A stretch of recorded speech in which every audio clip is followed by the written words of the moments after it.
Thank you. Welcome to Canna.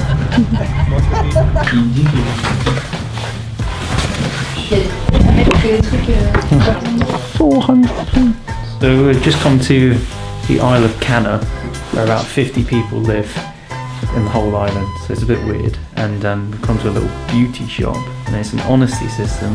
You just take what you want and pay it into this box. And I wonder how it goes for them. I feel like people would be honest. Yeah, I'd pay.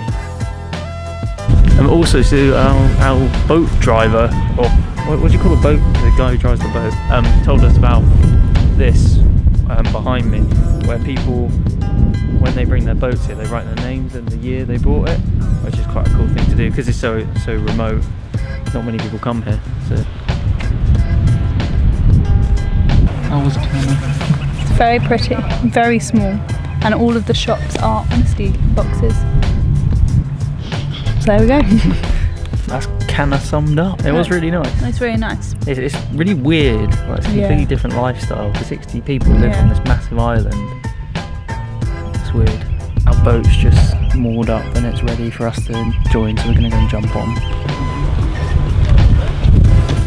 We're getting on the boat to go home.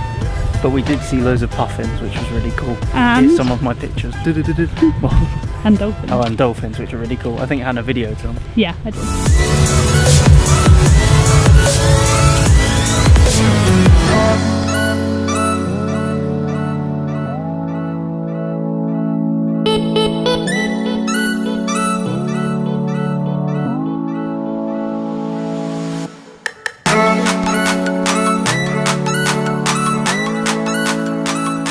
So Hannah has just gone into a fish and chip shop to get us some dinner while we're on the way to our Airbnb for the night, which will be nice because we've been staying in a tent for quite a while. The boat trip was amazing. We saw loads of cool things. We got off of the island Canna, which was really cool.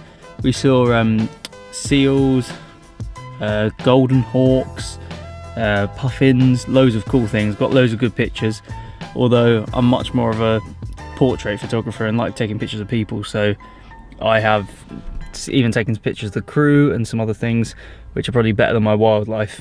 So that's about it for today.